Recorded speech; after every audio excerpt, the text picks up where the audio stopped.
Doctor Ashanand Makhija जी। धन्यवाद madam, आपके परिचय के लिए। इस कक्ष में उपस्थित मेरे सहयोगी, मेरे मित्र और इस संस्थान के एसोसिएट्स, जैसा कि मैडम ने मेरे द्वारा प्रस्तुत शोध आलेख के शीर्षक का जिक्र किया, एक बार फिर से मैं उसको आपके सामने वाचन करते हुए अपनी बात रखूंगा। शोध पत्र का शीर्षक है भारतीय संस्कृति, कृषि एवं स्वास्थ्य में पंचगव्य की उपादेयता। इसमें वाचन कर रहा हूं और सामने आप देखेंगे कि एक वीडियो स्लाइड्स जो हैं वो आपके सामने चल रही हैं, जो इसी से कंसर्न होगी। डायरेक्ट जो मैं कह रहा हूं उससे नहीं वो कनेक्ट होगी, लेकिन जो इसका सार है उन स्लाइड्स में है। भारत समृद्ध परंपराओं की भूमि है, जिसकी जड़ें प्राचीन विज्ञान में है, जो सामाजिक रीति रिवाजों और उनकी पृष्ठभूमि को वैज्ञानिक कारणों से प्रत्यक्ष जोड़ती है। माता के समान पालन पोषण करने वाली प्रकृति के कारण भारत में गाय को गौ माता या कामधेनु कहा गया है। कामधेनु पवित्र गाय है जो वांछित चीजों को पूरा करती है। गाय साक्षात धेनु है। ऋग्वेद इस धेनु की पीठ है, यजुर्वेद मध्य, सामवेद मुख और ग्रीवा, इष्टापूर्त इसके सींग और सुंदर सुंदर सूक्त ही गृहस्थ धेनु के रोम है। इस प्रकार गाय अपने आप में संपूर्ण वेद है। आयुर्वेदिक चिकित्सा पद्धति में गाय के दूध, घी, दही, मूत्र और गोबर के उपयोग के महत्व का वर्णन मिलता है, जिसमें से प्रत्येक को गव्य कहा जाता है। पंचगव्य में पंच का अर्थ है पांच तथा गव्य का अर्थ है गाय से प्राप्त। हिंदू धर्म में गाय को पवित्र मानकर माता का स्थान दिया गया है। केवल गाय ही नहीं, अपितु उससे जुड़ी 5 चीजों का भी हिंदू धर्म में विशेष महत्व है। हिंदू धर्म में पंचगव्य के बिना कोई भी शुभ मांगलिक कार्य पूरे नहीं होते। गांव, कस्बों से लेकर शहरों तक किसी भी धार्मिक उत्सवों, मांगलिक कार्यों, पूजा पाठ अनुष्ठान में पंचगव्य के प्रयोग को प्रधानता दी जाती है। ग्रह शुद्धि से लेकर शरीर शुद्धि तक पंचगव्य का प्रयोग किया जाता है। संस्कृति किसी भी देश, जाति या समुदाय की आत्मा होती है, जिसकी सहायता से नागरिक अपने आदर्शों व जीवन मूल्यों का निर्धारण करते हैं। विभिन्न महापुरुषों ने गाय को हमारी संस्कृति बताया है। महाभारत में कहा गया है कि उस काल में जिसके पास जितनी अधिक गायें होती थी, वह उतना ही वैभवशाली माना जाता था। विभिन्न ग्रंथों में गाय की महिमा का वर्णन किया गया है। भारतीय शास्त्रों के अनुसार गौ माता सर्वदेवमयी है, अर्थात गाय में 33 कोटि देवी देवताओं का वास है। ऋग्वेद में गाय को अघन्या, यजुर्वेद में गौर अनुपमेय और अर्थवेद में संपत्तियों का घर कहा गया है। भगवान कृष्ण को सारा ज्ञान गौ चरणों से ही प्राप्त हुआ। स्कंद पुराण के अनुसार गौ सर्वदेवमयी और वेद सर्व गोमेय हैं। जैन धर्म ग्रंथों में गाय साक्षात लक्ष्मी है। पद्म पुराण में गाय की महिमा का वर्णन है कि गौ की प्रत्येक वस्तु पावन है और समस्त संसार को पवित्र कर देती है। गव्य पदार्थ संपूर्ण द्रव्यों में श्रेष्ठ और शुभ है। पुराणों में गाय के संबंध में गो सर्वदेवमयी, गो सर्व तीर्थमयी कहा गया है, अर्थात गाय में सभी तीर्थों का फल है और सभी देवता हैं। इस प्रकार गौवंश की श्रेष्ठता सनातन काल से रही है। शरीर जिन महाभूतों से बना है, वे सभी गौ माता के गव्य में उपलब्ध हैं। शरीर में जो भूमि तत्व है, जो कि गोमय के पास है, अर्थात गोबर। शरीर में जो जल तत्व है, जो कि क्षीर के पास है, अर्थात दूध। शरीर में जो वायु तत्व है, जो कि गोमूत्र के पास है, वायु का तरल रूप। शरीर में जो अग्नि तत्व है, जो कि घृत के पास है, अर्थात घी। शरीर में जो आकाश तत्व है, जो कि छाछ के पास है, अर्थात मोर, तक, मठा आदि। वैज्ञानिक मानते हैं कि गाय ही एकमात्र पशु है जो ऑक्सीजन लेती है और छोड़ती है। यह भी प्रमाणित है कि भारतीय गाय के ताजा गोबर में प्राणवायु ऑक्सीजन की मात्रा 23% है। जब इस गोबर को सुखाकर कंडा बनाया जाता है तो इसमें ऑक्सीजन की मात्रा बढ़कर 27% हो जाती है। जब इस कंडे को जलाकर जो राख बनती है तो इसमें ऑक्सीजन की मात्रा बढ़कर 30% हो जाती है। इसी को भस्म बना देने पर प्राणवायु 46.6% हो जाती है। जब भस्म को दोबारा जलाकर विशुद्ध भस्म बनाते हैं तो इससे 60% तक प्राणवायु आ जाती है। इसलिए सलाह दी जाती है कि अपने घर में गोबर कंडे का धुआं करना चाहिए और राख को पीने के पानी में मिलाया जाना चाहिए। यदि 1 लीटर पानी में 10 से 15 ग्राम यानी 3 से 4 चम्मच भस्म मिला दिया जाए तो उसके पानी के तली में बैठ जाने पर पानी शुद्ध व पीने योग्य हो जाता है। यह गौभस्म मनुष्य के लिए अत्यंत उपयोगी है। साधु संत संभवतः इन्हीं गुणों के कारण इसे प्रसाद के रूप में भी देते थे। जब गोबर से बनाई गई भस्म इतनी उपयोगी है तब गाय कितनी उपयोगी होगी, यह विचारणीय है। प्राचीन काल से ही भारत जैविक आधारित कृषि प्रधान देश रहा है। भारत में जैविक कृषि का इतिहास लगभग 5000 वर्षों से भी ज्यादा पुराना है। यह सजीव खेती का ही परिणाम था कि इतने लंबे समय तक अनवरत अन्न उत्पादन के साथ साथ मिट्टी की उर्वरा शक्ति को भी बनाए रखा जा सका। सन 1966-67 से भारत में हरित क्रांति की शुरुआत की गई। कृषि प्रौद्योगिकीकरण के नाम पर सघन खेती शुरू की गई। फलस्वरूप खाद्यान्नों का उत्पादन बहुत अधिक बढ़ा, परंतु इन उपलब्धियों के पीछे कितना विनाश छुपा है, विकास का आधार किस कदर लड़खड़ाया है, कितनी समस्याएं राष्ट्र के समक्ष चुनौतियों के रूप में खड़ी है, यदि इसका अनुमान लगाया जाए तो एहसास होगा कि पाया कम खोया अधिक है। साथ ही संकर बीजों और रासायनिक कीटनाशकों व खरपतवार नाशक तथा अंधाधुंध रासायनिक उर्वरकों के दुष्परिणाम से खेत, मिट्टी, उपज, किसान, पर्यावरण सभी को प्रभावित किया है। मिट्टी की उर्वरा शक्ति, उत्पादकता, जैव विविधता, खाद्य पदार्थ की गुणवत्ता के साथ साथ समूचे पर्यावरण को भी खतरा उत्पन्न हो गया है।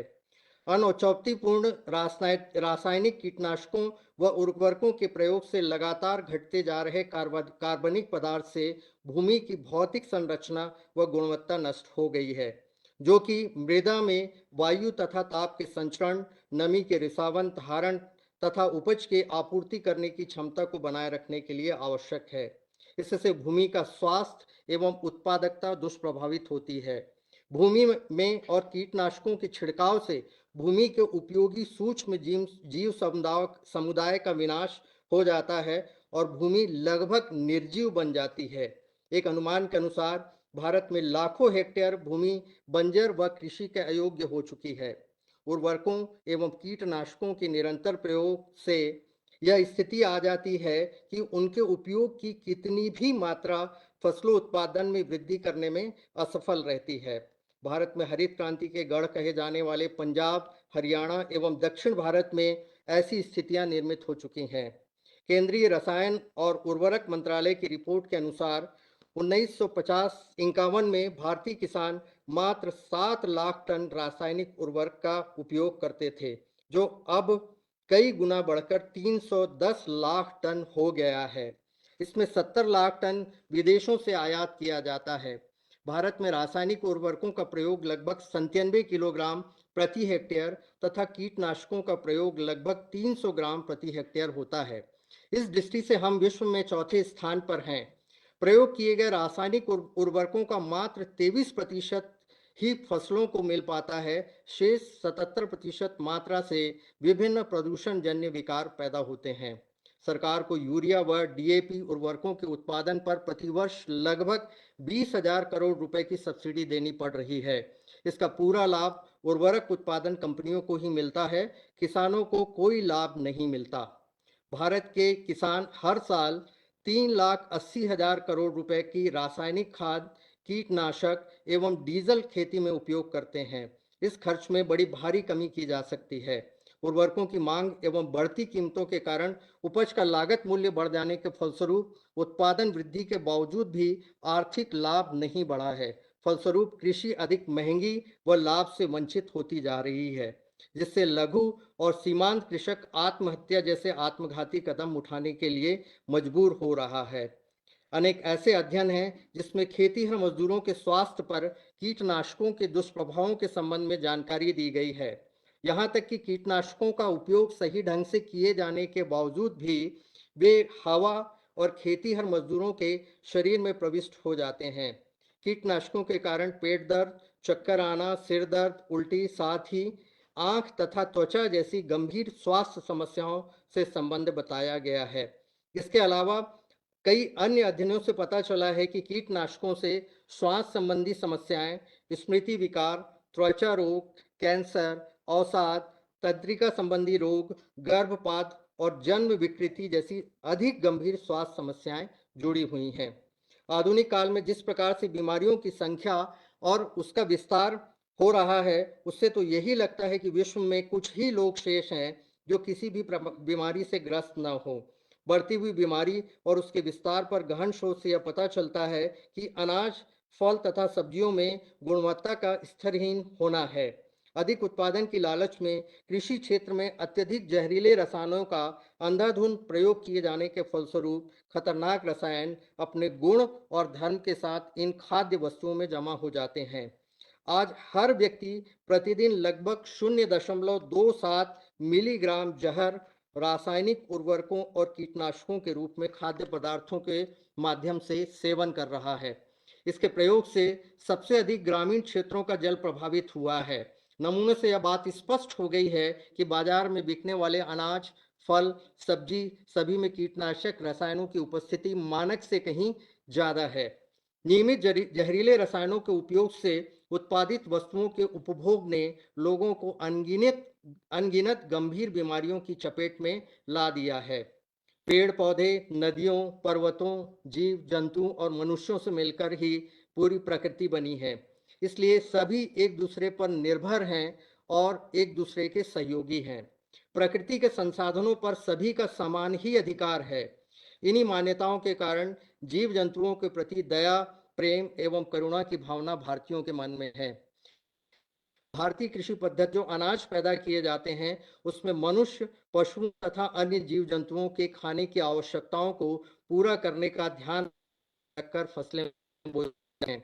पशुपालन की एक लंबी परंपरा है जो कृषि कर्म के साथ साथ हजारों वर्षों से चली आ रही है। आज के भारतीय समाज में कई तरह की गिरावट आने के बावजूद यह परंपरा कायम है। यद्यपि यह गिरावट पिछले कई 100 सालों से लगातार आती जा रही है। अंग्रेजों के भारत आने के बाद से यह गिरावट बहुत अधिक और तेजी से आई है। अंग्रेजों के भारत आने के पूर्व तक भारतीय समाज में उन्नत खेती और पशुपालन की व्यवस्था थी। अंग्रेजों ने आकर इस व्यवस्था को जड़ मूल से नष्ट करने की कोशिश की और उसमें वे सफल भी रहे। भारत देश अंग्रेजों का दीर्घ काल तक गुलाम रहा। सैकड़ों वर्षों तक अंग्रेजों ने इस देश को गुलाम बनाने के लिए काफी तैयारियां की। स्वतंत्रता के बाद वाली पीढ़ी को यह पढ़ाया जाता है कि ईस्ट इंडिया कंपनी भारत में व्यापार करने आई थी, किंतु 1813 के दस्तावेज का अवलोकन करने से यह पता चलता है कि वह भारत में व्यापार का बहाना लेकर आई थी। उनका मूल उद्देश्य भारत को एक ईसाई राष्ट्र बनाने का था। Britain parliament house of Commons में भारत को ईसाई राष्ट्र बनाने का जो प्रस्ताव पारित किया गया उसमें कुछ नीतियों को भारत में पूरे समय तक लागू किया।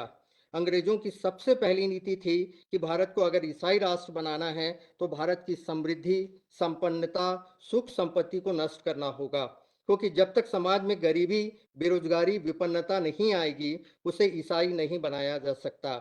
यह बात लंदन की संसद में तत्कालीन सांसद द्वारा कही गई।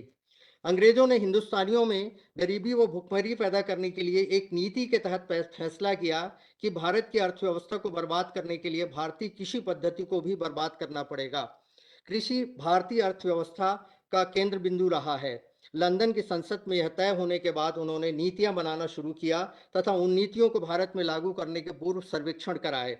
इस सर्वेक्षण के प्रतिवेदन के आधार पर अंग्रेजों को यह पता चला कि भारतीय कृषि का जो मूल केंद्र है वह गाय है और गाय के बिना भारतीय कृषि नहीं हो सकती। दूसरी एक और बात पता चली कि भारतीय समाज और संस्कृति के केंद्र में भी गाय है, क्योंकि गाय की पूजा हिंदुस्तान में हजारों वर्षों से होती रही है। उन्होंने निर्णय लिया कि भारतीय कृषि को बर्बाद करना एवं भारतीय संस्कृति को नष्ट करना है तो गाय का नाश करना होगा। मूल रूप से हिंदुस्तानियों के मुस्लिम राजाओं सहित सभी राजाओं ने गौरक्षा से संबंधित नीतियों को बनाने का प्रयास किया। इस संबंध में मुस्लिम राजाओं की यह मान्यता थी कि भारतीय समाज में परंपराओं के विपरीत शासन नहीं चलाया जा सकता। अंग्रेजों को मुस्लिम समाज और मुस्लिम राजाओं के मध्य भी गौरक्षा के लिए काम करने वाले अनेक दस्तावेज मिले।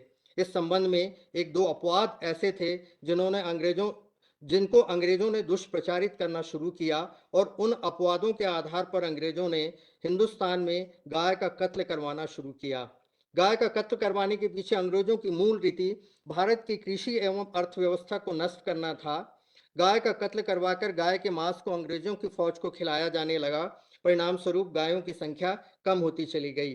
कालांतर में अंग्रेजों ने यह महसूस किया कि गौवंश को यदि समूल नष्ट करना है तो नंदी को समाप्त किया जाए, ताकि गौवंश वृद्धि को रोका जा सके। उन्होंने गाय की से अधिक नंदी का कत्ल करवाना शुरू किया। इस कार्य के लिए विशेष कत्ल खाने खोले गए। इस प्रकार बहुत बड़े पैमाने पर गाय एवं नंदी का कत्ल शुरू हो गया। सन 1850 के आसपास गौरक्षा का मुद्दा उठाने वालों में अनेक धर्मगुरुओं के अलावा आर्य समाज, सिख पंथ तथा दूसरे मजहबों के हिंदू धर्म में आस्था रखने वाले विभिन्न संप्रदाय थे। किंतु अंग्रेजों का उद्देश्य गाय और नंदी को कत्ल करवाने से हिंदुस्तान की कृषि तथा अर्थव्यवस्था को बर्बाद करने के अलावा जनता को मानसिक पीड़ा पहुंचाना था। गाय का कत्ल करवाने से हिंदुस्तान की अस्मिता नष्ट होने के साथ भारत के लोगों का अस्तित्व तथा गौरव भी नष्ट होता है। तात्कालीन दस्तावेज यह प्रमाणित करते हैं कि अंग्रेजी सरकार ने पूरे हिंदुस्तान में 350 कत्ल खाने खुलवाए। सन 1910 से लेकर 1940 तक अंग्रेज सरकार ने लगभग 10 करोड़ गौवंश का कत्ल करवाया। सन 1857 के प्रथम स्वतंत्रता संग्राम के नायक मंगल पांडे को फांसी की सजा हुई थी। तब प्रश्न गाय की चर्बी का ही था।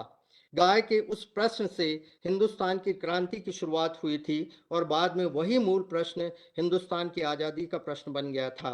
अगर गाय का प्रश्न नहीं होता तो शायद 1857 की क्रांति के होने में भी मुश्किलें आती। वह क्रांति एक तरफ से चलती रही, दूसरी तरफ गांव गांव में गौरक्षा समितियां बना दी गईं। लेंसडाउन की रिपोर्ट बताती है, जो कि ब्रिटिश पार्लियामेंट में कही गई है, गाय को बचाने के लिए हिंदू के साथ मुसलमान भी लड़ रहे हैं।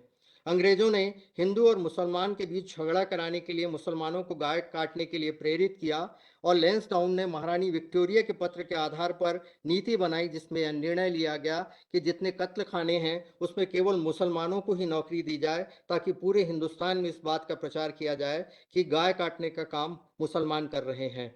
सामान्य रूप से कोई मुसलमान उसके लिए तैयार नहीं था, किंतु अंग्रेजों की सरकार ने मुसलमानों को मारना, पीटना, धमकाना तथा प्रलोभन देने का कार्य शुरू किया। सच्चाई यह है कि महारानी ने पत्र में लिखा था, मुसलमान गाय काटेंगे हमारे लिए, और हिंदुस्तान की जनता को दिखाई देगा कि गाय कट रही है मुसलमानों के द्वारा। गाय काटने वाला चेहरा लोगों को दिखाई नहीं देगा, और यह नीति पूरे हिंदुस्तान में लागू की गई। परिणाम स्वरूप जगह जगह हिंदू मुसलमान के दंगे शुरू हो गए। अंग्रेजों ने अपने आप को बचा लिया। स्वतंत्रता प्राप्ति के आरंभिक दौर में भारत के बहुत सारे नेता गाय को बचाने पर सर्वाधिक चिंतित थे। इसमें पंडित मदन मोहन मालवीय, महात्मा गांधी, स्वामी दयानंद सरस्वती, डॉक्टर राजेंद्र प्रसाद एवं पंडित जवाहरलाल नेहरू प्रमुख थे। किंतु दुर्भाग्यवश स्वतंत्रता के 75 वर्षों के बाद भी केंद्रीय स्तर पर आज तक ऐसा कानून नहीं बन पाया।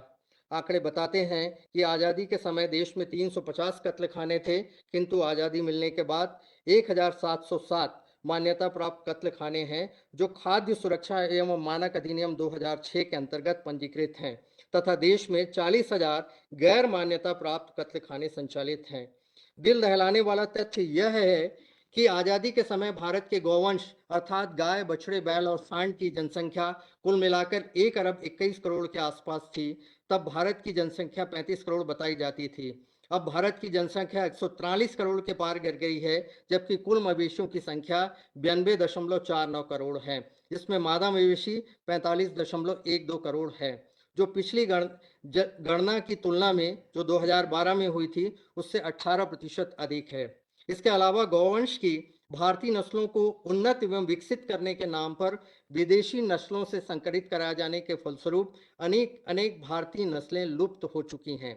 सन 1947 में भारतीय गाय की 60 नस्लें मौजूद थी, जो अब घटकर 30 रह गई है। यही गंभीर सवाल खड़े होते हैं, मानवीय जनसंख्या के अनुपात में गौवंश की संख्या क्यों नहीं बढ़ी?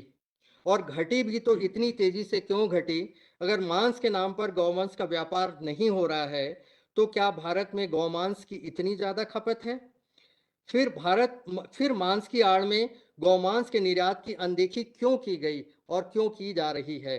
भारत के 29 में से 20 राज्यों में गौवध बंदी कानून लागू है। कुछ राज्यों में तो हर प्रकार और किसी भी आयु के गौवंश के वध पर न केवल पूर्ण प्रतिबंध है, बल्कि उनसे गंभीर और गैर जमानती अपराध की श्रेणी में रखा गया है।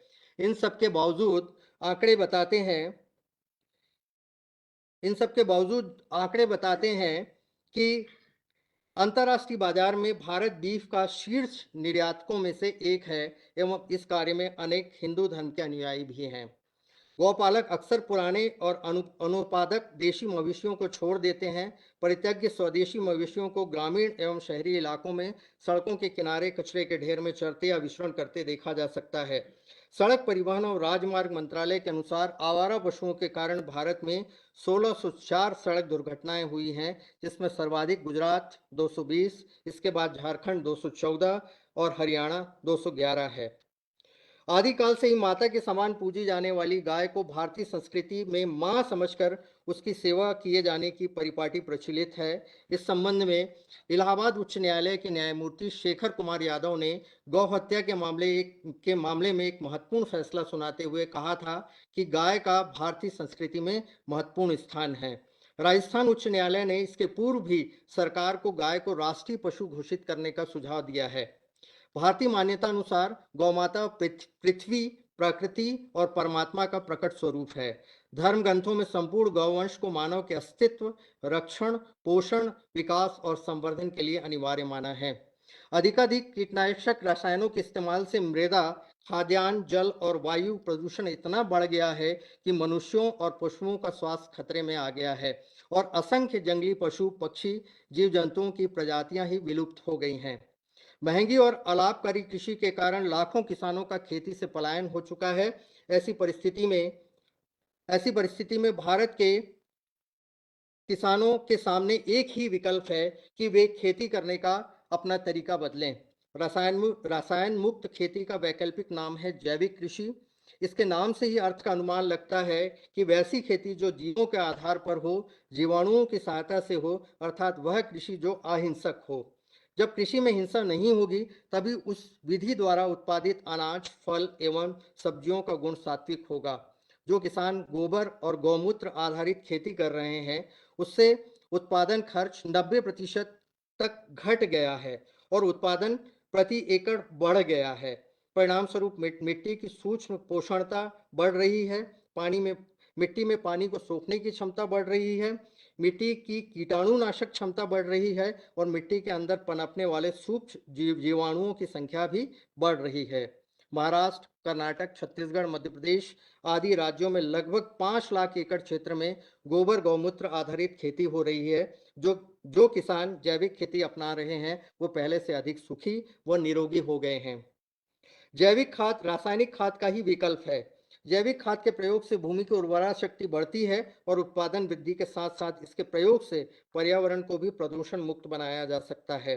पंचगव्य और गौ उत्पादों पर आधारित लघु एवं कुटीर ग्रामोद्योग के माध्यम से दैनंदिनी उपयोगी दीपक, गमला, अगरबत्ती, धूप बत्ती, गुलाल, पेंट, पुट्टी, वैदिक मूर्तियां, राखी, ब्रेसलेट, दंत मंजन, फिनाइल, यज्ञ हेतु सामग्री, कीटनाशक एवं विभिन्न बीमारियों में कारगर गौ अर्क आदि अनेक उत्पादों के निर्माण से स्वरोजगार के अवसरों का सृजन होंगे और ग्राम स्वावलंबी होंगे।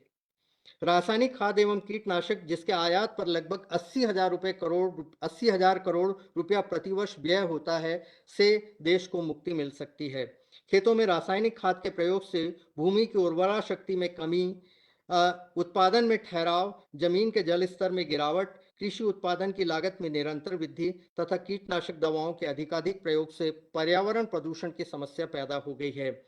स्थिति इतनी भयंकर हो गई है कि भूमि धीरे धीरे रेगिस्तान में बदल रही है। चारा और चारागाह के अभाव में पशुधन समाप्त हो रहा है और किसान कंगाल हो रहा है। रासायनिक कीटनाशकों ने मानव शरीर में नहीं, मिट्टी, अन्न, फल, सब्जी, चारा तथा नदियों व तालाबों के पानी और हवा तक में जहर घोल दिया है। ऐसे कीटों की संख्या 500 से भी अधिक हो गई है, जिन्होंने अपने अंदर कीटनाशकों के विरुद्ध प्रतिरोधी क्षमता विकसित कर ली है। अतः अब और अधिक विषैले रासायनिक कीटनाशकों की आवश्यकता पड़ेगी। बढ़ते जा रहे इस पर्यावरण संकट को कम करने के लिए जैविक कीटनाशकों का इस्तेमाल ही एक प्रभावी उपाय है। आज विश्व के आज विश्व बाजार में ऐसे खाद्यान्नों, फलों और सब्जियों की मांग बढ़ती जा रही है, जिसमें रासायनिक खाद व कीटनाशकों का प्रयोग न किया गया हो। जैविक खाद द्वारा उत्पादित खाद्यान्न, साग सब्जी, फलों व मसालों की मांग अधिक हो रही है, जिसके लिए क्रेता अधिक कीमत देने के लिए तैयार है। देश में लगभग 92.49 करोड़ गौवंश वस्तुतः बिना ईंधन और अन्य सहायता के 5 करोड़ हॉर्स पावर ऊर्जा पैदा कर सकते हैं, और साथ ही उनके गोबर व गौमूत्र से प्राप्त जैविक खाद व जैविक कीटनाशकों से भारत की कृषि भूमि को उपजाऊ व प्रदूषण मुक्त बनाया जा सकेगा। सड़ी हुई गोबर के खाद में 20 टन प्रति हेक्टेयर में 60 किलोग्राम नाइट्रोजन तथा 40 किलोग्राम फास्फोरस प्राप्त होता है। इसलिए आवश्यक है कि जैविक खादों का ही उपयोग किया जाए। रासायनिक खाद और कीटनाशकों के विकल्प के रूप में गोबर गौमूत्र आधारित जैविक खाद और कीटनाशकों का उपयोग करने वाले किसानों का पहले वर्ष से 90% लाभ शुरू हो जाता है, और यह लाभ कुछ वर्षों में जब जमीन की पोषकता पूरी तरह सुधर जाती है तो वह 900% तक हो सकता है। जैविक खेती में जो भी उत्पादन होता है वह शुद्ध, विष रहित व स्वास्थ्यवर्धक होता है। फलस्वरूप उपभोक्ताओं को शारीरिक मानसिक बीमारियां कम होने के कारण चिकित्सा व्यय बहुत कम हो जाएगा। पशु भी स्वस्थ रहेंगे, ज्यादा काम करेंगे, लंबी उम्र जिएंगे और दुधारू पशु दूध ज्यादा देंगे। भारत में जैविक कृषि से न केवल किसानों की आय बढ़ेगी, बल्कि पूरे देश की समृद्धि और खुशहाली भी बढ़ेगी। विज्ञान की प्रगति जिस तीव्रता से हो रही है, उसी तेजी के साथ आधुनिक समाज अनेक रोगों का शिकार होता जा रहा है। रोग एवं रोगियों की संख्या लगातार बढ़ती जा रही है। इन रोगों के चिकित्सा के लिए जो अंग्रेजी पद्धति बनाई जा रही है, वह प्राय खर्चीली होने के कारण जन सामान्य के लिए सुलभ नहीं है। इसीलिए उन उपचार पद्धतियों पर भी शोध करना आवश्यक है, जो जन सामान्य के लिए सहज उपलब्धता के साथ गुणकारी तथा सस्ती भी हो। भारतीय संस्कृति में प्राचीन युग से ऐसी चिकित्सा पद्धति उपलब्ध है, जिसमें वर्णित रोग निवारक औषधि प्रकृति में सहजता से उपलब्ध है, साथ ही गुणकारी भी है। भारतीय चिकित्सा पद्धति में आयुर्वेद एवं सिद्ध चिकित्सा पद्धति दो ऐसे मुक्त प्रवाह हैं, जिसमें आयुर्वेद विशेष प्रभावकारी है। इसकी ज्ञान परंपरा वेदों से शुरू होकर ब्रह्म आदि देवताओं के ज्ञान से परिपूर्ण होकर आज के आधुनिक समाज को चिकित्सा के लिए यह शास्त्र अमृत स्वरूप में उपलब्ध है। इस चिकित्सा पद्धति में जो औषधियां वर्णित हैं, उसमें 3 प्रमुख स्रोत बताए गए हैं।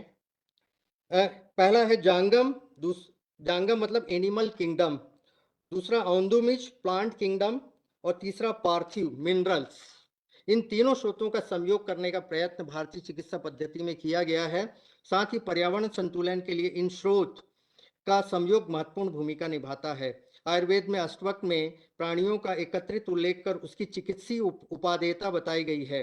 इस अष्टवर्ग में गाय, भैंस, ऊँटनी, हथनी, घोड़ी, भेड़, बकरी एवं गधी का समावेश है। इसमें गाय को सर्वश्रेष्ठ बताया गया है। जिस घर में तुलसी का पौधा और गाय हो, उसके यहाँ कोई बीमार नहीं पड़ सकता, और किसी कारण बीमारी आ भी जाए तो तुलसी और पंचगव्य से वह ठीक हो जाएगा।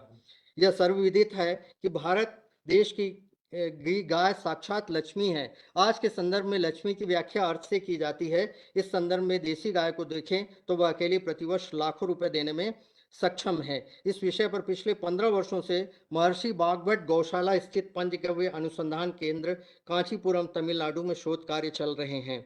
इस दौरान किए गए हजारों प्रयोग यह प्रमाणित करते हैं कि एक देसी गाय प्रतिदिन गोबर, गौमूत्र और दूध के माध्यम से लगभग 3000 रुपए की अमृत जीवन रक्षक औषधियां प्रदान करती है। गाय से जुड़े इन 5 चीजों का प्रयोग कई तरह से औषधियों के रूप में किया जाता है। पंचगव्य का शरीर के कई पंचगव्य द्वारा शरीर के कई रोगों का उपचार किया जाता है, और वह रोग प्रतिरोधक क्षमता बढ़ाने के लिए महत्वपूर्ण होता है। प्रत्येक गव्य विभिन्न रोगों के खिलाफ एक औषधि प्रभाव डालता है। पंचगव्य चिकित्सा या उपचार को अन्य पैथी के समान ही काउपैथी कहा जाता है। प्रत्येक गव्य का उपयोग एकल चिकित्सा के रूप में या अन्य उत्पादों के संयोजन में या अन्य उपचारों के साथ किया जा सकता है। इस पंचगव्य में विश्व की किसी भी बीमारी के जड़ मूल से नष्ट करने की क्षमता है। अकेले गौमूत्र में 24 प्रकार के मिनरल्स पाए जाते हैं, और यह सभी मिनरल्स हमारे शरीर में उपस्थित होते हैं। दाह संस्कार के उपरांत बचे हुए राख को प्रयोगशाला में परीक्षण करने से यह पता चलता है कि उस राख में 24 प्रकार के तत्व हैं। ये सभी तत्व गौमूत्र में भी उपलब्ध हैं, अतः इसके सेवन से हमारे शरीर के तत्वों में कभी भी कमी नहीं आती। निरोगी रहने का यही मूल मंत्र है। गोबर में antiseptic, anti radio active, anti thermal गुण होता है। इसका उपयोग हैजा, खुजली, दंत रोग इत्यादि में किया जा सकता है। गाय का गोबर मल शोधक, दुर्गंधहीन, उत्तम वृद्धि कारक, मृदा उर्वरता का पोषक है। विश्व के कई देशों ने जैसे ब्राजील, रूस, उरुग्वे, डेनमार्क इत्यादि ने भारतीय नस्ली गायों पर विभिन्न प्रकार का अनुसंधान कर जनसाधारण को इसकी उपयोगिता प्रमाणित की है तथा अर्थव्यवस्था को बढ़ाने में योगदान दिया है। गाय ही एक ऐसी प्राणी है जो जन्म से लेकर मृत्यु के पश्चात भी मानव जीवन के लिए उपयोगी बनी रहती है, किंतु आज के अर्थ पूजक, भोगवादी, निजी स्वार्थ वाली विचारधारा के चलते गौवंश सर्वदा उपेक्षित रह गया है। निम्नलिखित सुझावों के परिपालन से भारत के इंद्रधनुषी विकास का मार्ग प्रशस्त होगा। इससे भारत पुनः आर्थिक, सामाजिक व सांस्कृतिक दृष्टि से सशक्त होकर विश्व गुरु का दर्जा प्राप्त कर सकेगा। पहला है, नए कत्लखानों की स्थापना तथा पुराने कत्लखानों के आधुनिकीकरण के लिए दी जाने वाली सब्सिडी को समाप्त किया जाए। मांस उत्पादन एवं कत्लखानों की स्थापना में दी जाने वाली 13 प्रकार की छूटों को समाप्त किया जाए। जैविक स्रोतों को प्रोत्साहित करने के लिए विशेष रूप से अकार्बनिक उर्वरकों पर सब्सिडी हटा देनी चाहिए। जैविक उर्वरकों के उचित विपणन के लिए कोई संगठित बाजार या खरीदार नहीं है, इसलिए सार्वजनिक क्षेत्र की उर्वरक वितरण एजेंसियां, इफ्को, क्रिप्को तथा अन्य राज्य स्तरीय एजेंसियों की सहायता ली जानी चाहिए। देश में जैविक कृषि को बढ़ावा देने के लिए प्रशिक्षित व्यक्तियों की टीम द्वारा क्लस्टर अप्रोच के साथ इनपुट, सब्सिडी, जैविक बीज तथा अन्य सुसंगत जानकारियां प्रदान की जानी चाहिए। देशी नस्ल की गायों, बैलों के संरक्षण एवं संवर्धन हेतु राज्य सरकार द्वारा विशेष आर्थिक सहायता प्रदान की जानी चाहिए। साधु संतों, धर्म उपदेशकों तथा शास्त्रों में गौ सेवा के महत्व को उद्धृत किया जाना चाहिए ताकि कोई भी गौपालक अपने गौवंश को लावारिस न छोड़े। राज्य सरकार द्वारा ऐसी गायों की सुरक्षा, संरक्षण, संवर्धन तथा पंचगव्य चिकित्सा को प्रोत्साहित करने के लिए बजट में गौ कोष का प्रावधान किया जाना चाहिए। वर्तमान भूगोल, पर्यावरण एवं परिस्थितियों के अनुरूप संशोधित चिकित्सा शास्त्र में गोबर और गौमूत्र के औषधि उपयोग की संभावनाओं का पता लगाने के लिए अनुसंधान को बढ़ावा दिया जाना चाहिए। इसका उद्देश्य उच्च कोटि के वैज्ञानिक एवं दक्ष व्यक्तियों को तैयार करना होना चाहिए, जिसकी चिकित्सा एवं वैज्ञानिक प्रणाली के मूलभूत सिद्धांतों पर मजबूत पकड़ हो। विश्वविद्यालय, महाविद्यालयों में अंतर विषयक पाठ्यक्रमों के अंतर्गत विद्यार्थियों को पंचगव्य संबंधी प्रश्न पत्र के चयन की सुविधा होनी चाहिए।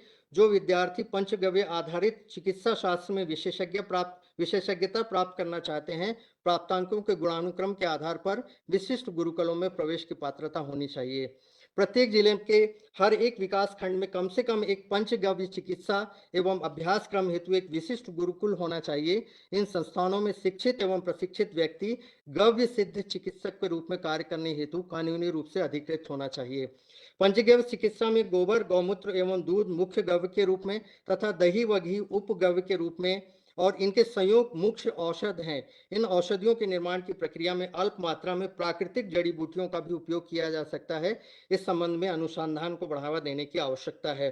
प्रदेश स्तर पर एक केंद्रीय इकाई की स्थापना की जानी चाहिए जो विभिन्न गौशालाओं द्वारा उत्पादित औषधियों के विपणन में सहयोग प्रदान करे। ऐसी चिकित्सा पद्धति का विकास करना चाहिए जिसमें भारत की प्राचीनतम विधा नाड़ी विज्ञान एवं नागी विज्ञान जो लुप्त प्राय हो चुकी है उसे पुनर्जीवित किया जा सके ताकि जन सामान्य से को रोगों की जांच में हो रहे भारी खर्च से मुक्ति मिल सके। विद्यालयों में प्राथमिक स्तर की कक्षाओं के पाठ्यक्रम में गाय के सांस्कृतिक महत्व, अर्थव्यवस्था में गाय की भूमिका, पंचगव्य उन तथा उसके उपयोग के संबंध में आधारभूत जानकारियों को शामिल किया जाना चाहिए। पंचगव्य विस्तार केंद्रों के संचालकों और आचार्यों की नियमित रूप से ऑनलाइन बैठकों का आयोजन होना चाहिए ताकि इस संबंध में नवाचारों का आदान प्रदान किया जा सके। महासम्मेलनों एवं प्रभात फेरियों के माध्यम से गौरक्षा के प्रति जागरण का कार्य किया जाना चाहिए। गौरक्षा, संरक्षण, संवर्धन एवं पंचगव्य थेरेपी के क्षेत्र में उत्कृष्ट कार्य करने वाले व्यक्तियों को पुरस्कार व सम्मान की व्यवस्था होनी चाहिए। पंचगव्य के क्षेत्र में विशेषता प्राप्त गव्य सिद्धों को नवीन अनुसंधान से परिचित करवाने के लिए नियमित रूप से कॉन्फ्रेंस या संगोष्ठियों का आयोजन किया जाना चाहिए। भारतीय नस्ल की गौशालाओं को आरंभ करने हेतु प्रदेश सरकार की 25 वर्षों तक अनुदान राशि का प्रावधान होना चाहिए। गौशालाओं को आत्मनिर्भर बनाने की प्रक्रिया में पंचगव्य से औषधि तैयार करने में विशेष आर्थिक सहायता दी जानी चाहिए। भारतीय नस्ल की गायों को संरक्षण और संवर्धन के लिए 2 या अधिक गौशालाओं के मध्य कोलैबोरेशन होना चाहिए, ताकि वे आवश्यकता अनुसार एक दूसरे का सहयोग कर सकें। भारत के प्रत्येक घर में कम से कम एक देशी गाय पालन का कार्य होना चाहिए। भारतीय नस्लों की गायों के संरक्षण और संवर्धन के लिए विदेशी नस्लों से संकरित कराने पर प्रतिबंध लगना चाहिए। यह निष्कर्ष है, भारत की समृद्धि गौवंश से जुड़ी हुई है। भारत देश के सांस्कृतिक पतन का कारण गौ हत्या है। गौ हत्या बंद कर यदि गौवंश को अर्थव्यवस्था से जोड़ दिया जाए तो चंद वर्षों में ही भारत अपनी समृद्धि दोबारा प्राप्त कर सकता है। भारतीय दर्शन गौवंश को पशु नहीं मानता। अपनी अलौकिक विशेषताओं के कारण गाय को माता की संज्ञा दी गई है। आयुर्वेद में पंचगव्य को महाऔषधि की संज्ञा दी गई है। गाय एक चलती फिरती औद्योगिक इकाई है जो स्वरोजगार व स्वावलंबन का साधन है। गौ माता के गव्यों, जिसमें गोमय, गौमूत्र, क्षीर, दही, मक्खन, छाछ, घी, भस्म, गौ स्पर्श से भारत की अर्थव्यवस्था ऊंची उठेगी। भारत समृद्ध बनेगा। भारत के लोगों का स्वास्थ्य सुधरेगा। भारत में श्रम बढ़ेगा। गव्यों के सेवन से युवा पीढ़ी का मन बदलेगा। राष्ट्रीयता कूट कूट कर भरेगी। भारतीय कृषि नैसर्गिक होगी। देसी बीज विलुप्त होने से बचेगा। उत्पादन बढ़ेगा। भारत अपने खोए हुए स्वर्णिम युग में प्रवेश कर जाएगा।